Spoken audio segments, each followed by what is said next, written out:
말씀 전도서 11장 1절에서 6절까지 말씀 교독합니다. 전도서 11장 1절에서 6절입니다. 오늘은 10월 29일 화요일 아침입니다. 10월 29일자 본문 전도서 11장 1절에서 6절 교독하겠습니다. 너는 내 떡을 물 위에 던져라. 여러 날 후에 도로 찾으리라. 7에게나 8에게 나눠줄지어다. 무슨 재앙이 땅에 임할는지 내가 알지 못함이니라. 구름에 비가 가득하면 땅에 쏟아지며 나무가 나무로나 북으로나 쓰러지면 그 쓰러진 곳에 그냥 있으리라. 풍세를 살펴보는 자는 파종하지 못할 것이요 구름만 바라보는 자는 거두지 못하리라. 바람의 길이 어떠함과 아이벤 자의 태에서 뼈가 어떻게 자라는지를 내가 알지 못한 같이 만사를 성취하시는 하나님의 일을 내가 알지 못하느니라. 너는 아침에 씨를 뿌리고 저녁에도 손을 놓지 말라. 이것이 잘 됐는지 저것이 잘 됐는지 혹 둘이 다 잘 됐는지 알지 못함이니라. 아멘. 오늘 표현 떡을 물 위에 던지라라고 권고하죠. 여러 날 후에 서로 찾는다고 말합니다. 나눠주기에 힘써야 한다는 뜻이죠. 무슨 재앙이 임할지 모릅니다. 풍세를 살피기만 하는 자는 파종도 하지 못하고 구름만 바라보고 있으면 수확할 것이 없다고 말합니다. 앞으로 어떻게 전개될는지 아무도 모른다는 것이죠. 하나님만이 만사를 성취하시는 분입니다. 이것이 잘 될지 저것이 잘 될지 모르니 맡은 일을 성실하게 잘 감당하라고 말하는 내용이 오늘 내용이 되겠습니다. 오늘 질문은 인생을 어떤 태도로 살아가야 합니까? 인생을 어떤 태도로 살아야 합니까? 이것이 오늘 질문이 되겠습니다. 먼저 1절 2절 말씀, 나눠주는 데 힘을 쓰라. 나눠주는 데 힘을 쓰라. 전도자는 1절에 보니까 자신의 떡을 물 위에 던지라고 말을 합니다. 이런 물 위에 던진다. 이런 물 위에 던지는 행위는 뭐죠? 자신에게 어떤 유익도 없어 보이는, 낭비하는, 허비하는 어리석은 행동처럼 보이잖아요. 우리도 왜 물 위에 던지는 것을 그걸 뭘 기대하겠어요? 그냥 버리는 거죠. 버리는 거. 그런데 놀랍게도 1절에 뭐라고 하죠? 여러 날 후에 뭐 한다고요? 도로 찾는다 그런 거예요. 찾는다. 이게 말이 되나? 물 위에 떠내려가면 끝이지 무슨 도로 찾기 뭘 찾아. 말장난하는 것도 아니고. 근데 이 말은 다음 구절과 연결시켜야 이 말이 이해가 돼요. 왜 이런 말을 했는지. 7 또는 8에게 나눠주라고 말하는 거예요. 이런 개념이에요. 이게 물 위에 떡을 던져라라는 개념이 자신의 것을 뭐 하라는 겁니까? 그냥 허비하라라는 게 아니라 겉으로 보면 나눠주는 것은 겉으로 보면은 이건 자기 손해고 바보고 어리석은 것처럼 보일 수 있어요. 이게 그냥 나눠주는 거. 꼭 물 위에 던지는 거랑 비슷하단 말이죠. 그런데 자신의 것을 필요로 하는 사람들 7, 8은 이제 많은 개념을 이렇게 얘기하는 거죠. 여러 사람에게 한 명이 아니라 여러 사람이 많이 나눠주는 이런 구제를 이렇게 표현하는 것인데 이 구제는 다른 사람을 도와주는 것은 마치 물 위에다가 떡을 던지는 것처럼 가치 없고 의미 없고 허비하는 것처럼 보이지만 결코 그렇지 않다라는 것을 오늘 이야기하는 거예요. 인생을 살다 보면 예기치 못한 재앙이 어려움이 닥칠 수가 있어요. 근데 대가를 기대하지 않고 했던 전의 선행들이 어떤 식으로 자기에게 도움이 될지 아무도 몰라요. 은혜를 갚은 동화 많이 나오잖아요. 은혜를 갚은 뭐 하는 거 있잖아요. 자기는 별 생각 없이 그냥 친절을 베풀어 줬을 텐데 그렇게 깊이 이것을 기대하고 하지 않았을 건데 작은 것을 도와준 것이 나중에 크게 도움으로 다시 되돌아올 수도 있다는 것이죠. 구제했던 당사자는 몰라서 돕지 못할 수 있으나 하나님은 그것을 기억하신다는 거예요. 그걸 기억했다가 그렇게 도와주고 구제하고 섬기고 나눴던 그 모든 것들을 다 기억하셨다가 그렇게 했던 그 사람이 어려움을 당하고 재앙이 당하실 때 하나님의 은혜의 손길이 있고 구원의 손길이 미치게 될 줄 압니다. 이 얘기를 하는 거예요. 씨 뿌리는 비유처럼 결과를 생각하지 말고 뿌릴 때 하나님께서 그것을 기억하셔서 결실이 있도록, 도로 찾을 수 있도록, 더 풍성하게 찾을 수 있도록 은혜를 베풀어 주실 줄 믿습니다. 두 번째는 3절에서 4절까지 말씀, 신중하되 실행에 옮겨라, 신중하되 실행에 옮겨라 라고 오늘 얘기하는 거죠. 오늘 비유를 구름에 비가 가득하면 곧 비가 땅에 쏟아지죠. 우리는 충분히 예측합니다. 제주도, 우리나라는 특히 편서풍을 타고 넘어오기 때문에 어디를 봐야 되냐면은 서남 쪽을 봐야 돼요. 서남 쪽. 서남 쪽에 구름을 쭉 타고 올라오는 걸 보면 이게 우리에게 미칠 영향을 알 수가 있어요. 우리는 동북쪽 지나가는 구름은 그건 끝난 얘기예요. 그거는 뭐 신경 쓸 거 없고 저쪽에서 이렇게 쭉 넘어오는 구름을 유심히 봐야 되는 거죠. 근데 여러분 이제 오래 살다 보면 느껴지잖아요. 먹구름이 잔뜩 오고 있으면은 이건 뭐 좀 있으면 뭐죠? 비가 올 거라는 게 충분히 짐작이 되잖아요. 비가 머금은 구름하고 그냥 구름하고는 좀 달라요. 그죠? 먹구름이 있잖아요. 그 느낌이 습한 느낌이 싹 그게 오는 느낌이 벌써 조짐이 보이잖아요. 그러면은 아니나 다를까 비가 떨어지는 것처럼 이처럼 징조를 통해 예측할 수가 있어요. 또 나무가 남쪽으로 쓰러질지 북쪽으로 쓰러질지 몰라요. 예, 모르지만 그 나무는 쓰러진 곳에 그냥 그대로 있는 거죠. 그러니까 누군가가 손을 대지 않으면 어떻게 했다는 거예요? 아무런 변화가 안 일어난다는 거예요. 우리도 왜 숲에 가면은 숲길 걸으면은 태풍에 쓰러져 가지고 있는 나무를 그대로 놔두니까 누가 건들지 않으니까 오랜 세월이 되면 어떻게 합니까? 그게 나무가 어떻게 해요? 그 안에 뭐 군뱅이도 들어가고 뭐도 들어가고 그래서 다 파먹고 해가지고 사가가지고 폭삭 주저앉잖아요, 그죠? 막 버섯도 피고 그냥 그대로 놔두면 그렇게 된다는 거예요. 아무 일도 안 일어난다는 거예요. 농사를 짓는 사람이 비유를 그렇게 드는 거예요. 풍세를 살펴야 하고 또 구름이라는 것은 그 날씨와 계절을 살피는 것을 의미하는데 이것을 살펴서 그래서 농사를 짓잖아요. 그래서 우리가 달력을 만들 때 여러분 알다시피 뭐 입춘, 개구리 나온 경칩, 청명, 입하, 망종, 백로, 대설 이런 것들은 전부 다 뭡니까? 농사와 관련 농사를 알기 위해서 24절기를 갖다가 시점을 붙여놓은 거예요. 많은 사람들이 이거를 자꾸 그 음력인 줄 알아요. 음력 아니고 양력.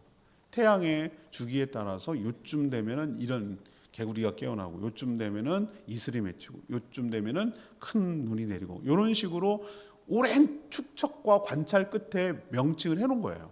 그래서 그것을 대비하고 알 수 있도록 이건 전부 다 뭐에 연결됩니까? 농사를 지는데 유용하게 하려고 이런 계절을 삼아놓은 것이죠. 하지만 오늘 얘기하려는 건 그게 아니에요. 풍세만 살피고 무슨 얘기냐면은 바람이 오려나 뭐 비가 올까 뭐 이래가면서 그것만 살피고 실제로 파종을 하지 않는다면 씨를 뿌리지 않는다면 구름만 이렇게 쳐다보기만 한다면 그리고 씨를 뿌리지 않는다면 그런 농부는 아무것도 수확할 것이 없다라는 거예요. 너무 완벽하게 너무 재고 너무 확실하게 이렇게 살피기만 하고 아무런 액션을 취하지 않으면 내가 얻을 게 없다는 거예요. 그 얘기를 지금 하는 거예요. 이게 무슨 뜻인가? 물론 돌아가는 상황을 살피며 신중해야 하지만 결국은 어떻게 된다는 겁니까? 믿음을 가지고 실행에 옮겨야 어떤 결과가 생겨난다는 것이죠. 그냥 재기만 하고 그냥 걱정만 하고 살피기만 하고 완벽한 기회만 오기를 바라고 이렇게 기다리고 있다가는 아무것도 얻을 수 없다는 거예요. 그래서 우리에게 믿음이 필요한 거예요. 믿음이. 하나님께서 정말 이런 가운데도 했을 때 하나님께서 어떤 결과, 그게 설령 좋지 않을지 될지 아무것도 안 일어날지 뭐가 될지 우리는 몰라요.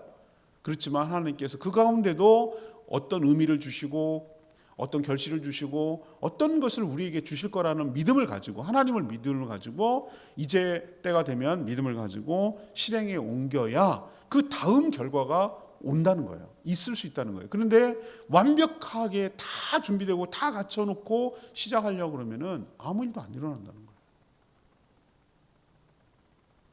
제가 지난번에 세미나 갔을 때 그 목사님이 했던 말이 지금도 계속 남아 있는 거예요. 저를 두고 하는 말 같았어요.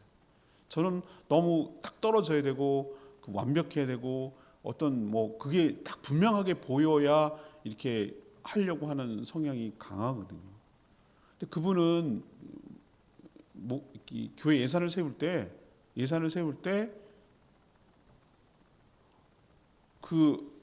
이렇게 수입이 되지 않을 건데 어떻게 그렇게 예산을 과하게 세우면은 어떻게 하시려고 그래요?라고 말이 나올 수 있다는 거예요. 근데 본인은 뭐라고 표현했냐면 그 말이 굉장히 제가 마음에 담아지는데, 성령께서 하나님께서 하실 여지를 남겨놔야 될 거 아니냐. 딱 떨어지는 계획대로 하면 하나님이 내가 했다고 네가 했다고 그럴 거 아니냐. 하나님이 했다는 말을 하지 않지 않느냐. 그 여지를 남겨놔야 하나님이 어떻게 역사하실지 우리가 기대함도 생기고 또 틈이 있어야 거기를 하나님이 채워주시지. 물론 아무것도 안 하면 또 문제가 돼요. 근데 하나님께서 여지를 남겨놓도록 하나님이 하시도록 그렇게 믿음을 갖고 여지를 두는 계획을 세운다는 거예요. 그 말을 가만히 듣는데 제가 굉장히 마음에 남는 거예요. 너무 재고 너무 따지고 너무 완벽하고 그런 계획을 세우려고 그러면 하나님 무슨 일을 할 수가 있겠어요. 그래서 제가 거기에 좀 자극을 받았나? 도전을 받았어요. 이거 나중에 광고 우리 성도들한테 다 얘기하겠지만, 이제 이번 주에 나가겠지만, 제가 우리 교회 차를 사는데 저는 딱 떨어져야 되거든요. 없으면 안 해. 그런 스타일이란 말이에요. 그래서 이거 돈이 없으니까 그냥 장기 렌트로 가자, 이런 마음을 먹었어요. 처음에 저는. 저 스타일이 그래요. 없는 걸 무리해서 하는 그런 건 안 한단 말이죠. 그런데 생각보다 생각 이상으로, 물론 부족하지만 생각 이상으로 하나님께서 많은 분들을 통해서 부어주셔서 어느 정도 됐단 말이에요. 물론 아직 살 것만큼은 안 돼요. 아직 반쯤 됐을 거예요. 반쯤 됐는데, 그런데 무슨 마음이 딱 드냐면은 그때 그 도전을 받은 것 같아요. 하나님께서 지금 계약을 해도 1년 뒤에 나온다는 거예요. 차가 너무 인기가 좋아가지고. 그렇다면 1년 뒤에 무슨 일이 벌어질지 모른다. 하나님이 하실 수 있는 여지를 남겨놓자. 그리고 어떤 일이 벌어질지 우리는 아무도 모른다. 그러니까 하나님을 믿고 하나님이 할 수 있는 여지를 남겨놓자라는 믿음이 생기더라고요. 그래서 맨날 제 얘기만 하고 계약을 안 하면 무슨 일이 일어나겠어요? 아무 일도 안 일어나요. 그래서 하나님께 믿음을 가지고 주님 신뢰하고 믿음으로 던집니다. 파종하겠습니다. 씨를 뿌리겠습니다. 하나님께서 어떤 결실을 주실지 저는 모르나 하나님이 분명히 어떤 결과를 내실 줄로 믿습니다. 그러지 않으면 아무것도 안 일어날 것 같아서 믿음으로 했어요.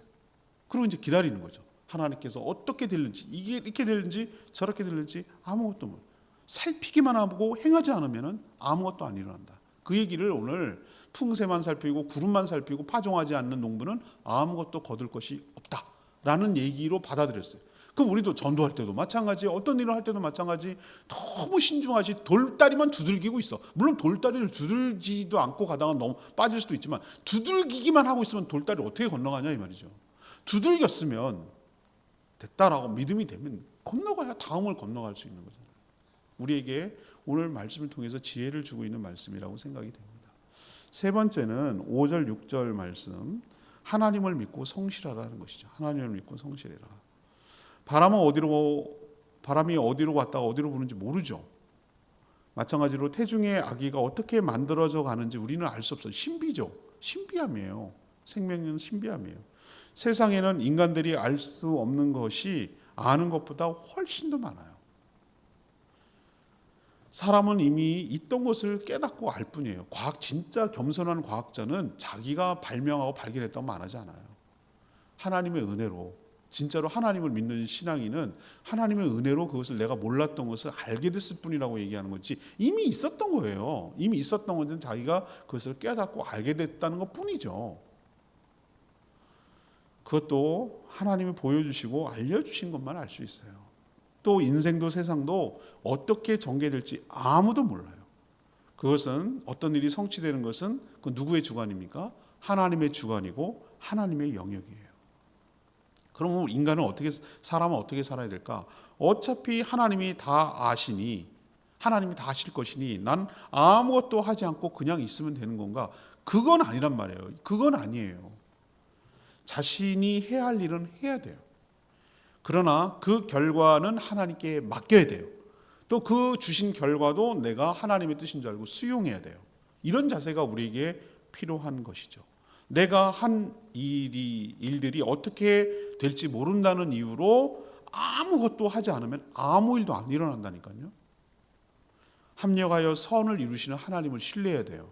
설령 우리가 연약해서 실수하고 뭐 잘못 선택하고 그럴 수 있어요. 그런데 하나님은 그래 넌 잘못 선택했지, 넌 틀렸어, 넌 탈락이야, 아웃이야, 이렇게 하지 않는 하나님이신 줄 믿습니다. 우리의 부족함과 연약함에도 불구하고 뭐 한 거죠? 그것을 사용하셔서, 재료로 사용하셔서 다시 선한 길, 하나님의 거룩한 뜻을 이루어가는데 쓰시는 하나님이신 줄로 믿습니다. 창세기 나오는 거 보세요. 야곱이 그렇게 아버지 속이고 막 이렇게 했을 때 쫓겨났잖아요. 근데 그런 것을 뭐 합니까? 또 큰 가족을 이루는데 하나님이 사용하시잖아요. 아브라함이 이스마엘 낳았잖아요. 그러면은 엉망이 되잖아요. 그런데도 그걸 또 다시 활용하셔서 사용하시는 분이에요. 하나님이 하시는 것은 우리는 어떻게 참새가 봉황의 뜻을 알겠어요. 우리는 그저 하나만 생각하는데 하나님은 여러 전체를 다 생각하시고 그것을 움직여 나가시고 우리가 인생이 결코 주 안에 있는 자에게 실패하지 않도록 합력하여 선을 이루어내시는 하나님을 신뢰해야 된다니까요. 하나님을 이렇게 좁은 하나님이 아니고 하나님이 무한한 능력을 갖고 계시고 내가 아는 것보다 모든 것을 알고 계시는 하나님을 믿자고요. 하나님 우리를 해롭게 하는 것이 아니라 우리를 사랑하셔서 우리가 가장 좋게 되게 하려고 하시는 하나님이신 줄 믿습니다. 우리 아이가 뭔 실수해가지고 실수해가지고 어제는 났어. 그러면 어떡합니까? 그거를 하나님이 부모가 치우고 그걸 해결해주고 그것을 다시 얘한테 위해가 되지 않도록 얘가 손해가 되지 않도록 다 조정하잖아요. 그게 어른이 하는 일이고 부모가 하는 일이잖아요. 그렇다고 막 엉망으로 살으라는 얘기는 아니에요. 우리가 부족하고 연약해서 설령 정말 그래서 잘못 선택할 수도 있고 부족한 것을 선택할 수도 있어요. 그게 우리예요. 너 그럴 줄 알았다 내가. 너 이렇게 하는 하나님이 아니라 그럼에도 불구하고 우리를 통해서 하나님이 역사하시고 좋은 결과가 나오도록 하시고 가장 선한 길로 우리를 인도하여 주실 줄 믿습니다. 그러니까 우리는 어떻게 되냐? 하나님을 믿지 않는다는 건 우리는 정말 한순간도 살아갈 수가 없어요. 하나도 못해. 아무것도 못해. 아무것도 못해. 하나님을 믿고 어떻게 하는 거예요? 믿는 구석이 있으니까 애가 막 놀거든요. 애기들 보셨어요? 이렇게 힐끗힐끗 엄마가 어디 있는지 계속 쳐다봐요. 엄마 없으면 기가 팍 죽어요. 자기를 보호자가 없다고 생각하면 애가 기가 팍 죽는다고. 위축돼가지고 찡찡거리고 아무것도 못해요. 근데 자기를 보호하고 있다는 것을 알면은 든든한 배우가 있는 줄 알고 까불고 놀고 재밌게 논단 말이에요. 우리가 하나님을 믿어야 돼요. 하나님을 신뢰하고 하나님 믿기 때문에 우리가 과감하게 어떤 일을 주의 일을 이렇게 해나가는 거예요. 그러면 하나님께서 좋은 결과를 우리에게 가져다 주실 줄 믿습니다. 5절 말씀, 레마의 말씀. 바람의 길이 어떠한고 아이벤 자의 태가 뼈가 어떻게 자라는지 알지 못한 같이 만사를 성취하시는 하나님의 일을 내가 알지 못하느니라. 사람이 알 수 있는 것과 알 수 없는 것이 있음을 겸허하게 인정하고 받아들여야 돼요. 하나님이 알지 못하게 하는 것은 다 우리에게 그럴 만한 이유가 있다고 생각하셔야 돼요. 그리고 우리의 유익을 위해서 그렇다라고 생각을 하셔야 돼요. 만약에 우리가 다 한다면 어떻습니까? 교만해지죠. 교만해질 겁니다. 그죠? 내일 무슨 일이 일어날지 다 한다면 뭐 하죠? 얼마나 교만해지고 하나님을 찾지도 않고 기대하지도 않고 이용해가지고 더 많은 죄를 지을 거예요. 기대감도 없고 당연하게 여길 겁니다. 모르니까. 뭐가 줄지 모르니까. 내일 무슨 일이 일어날지 모르니까. 아이들 보세요. 오늘 일어나는 거 보면은 얘네들 오늘 인생 오늘 어떻게 살아 막 이러고 애들 일어납니까? 애들 보세요. 오늘 또 무슨 일이 있을까? 일어나면 막 호기심이 그잖아요. 막 이렇게 하잖아요. 오늘도 무슨 일이야? 맨날 먹고 노는 일이지 걔는. 그런데도 오늘 무슨 일이 있을까? 막 그냥 어떻게 펄짝펄짝펄짝 하고 그러잖아요. 그죠? 기대가 찼잖아요. 그런 것처럼 우리가 모르기 때문에 우리 기대감이 생기고 더 재미있고 더 신나고 그럴 수도 있는 거예요. 우리가 우리 인생을 하나님께 믿고 맡기고 수용할 때 하나님께서 가장 좋은 길로 인도해 가시고 우리가 복되게 살아갈 수 있는 터전을 만들어 주실 줄 믿습니다. 오늘 말씀 붙들고 기도하기 전에 아까 불렀죠. 주님 다시 오실 때까지 463장 463장 부르고 기도하겠습니다. 463장입니다.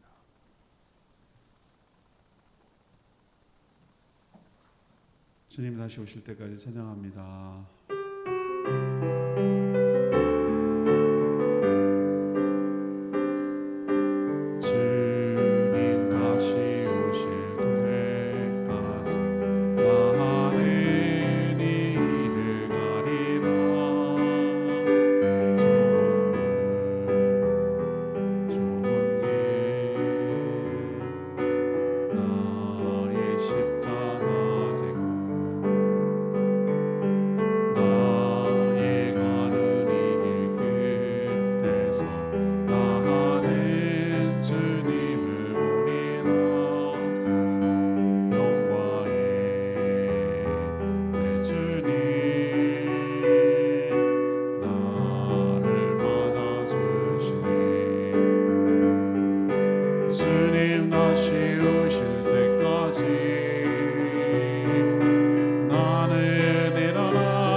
풍세만 살피지 않고 파종을 하라고 하잖아요.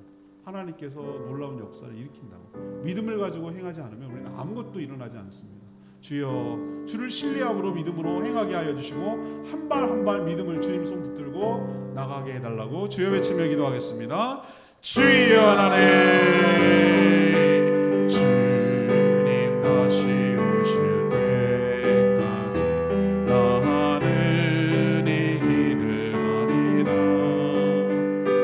좁은 길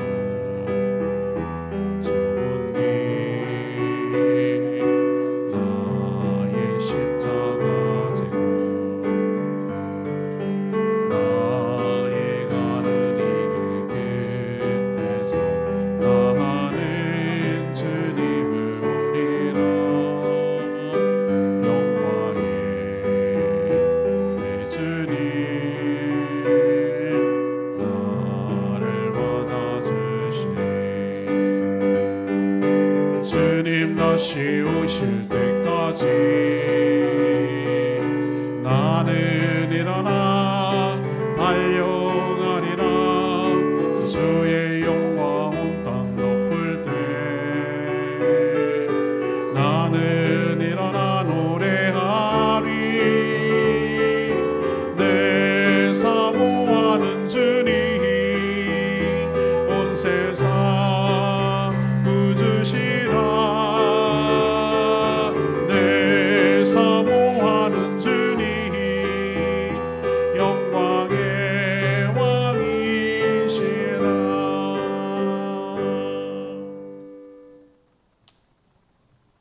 하나님, 저희도 물 위에 떡을 던지며 살겠습니다. 불확실한 미래지만 믿음으로 모험을 하겠습니다.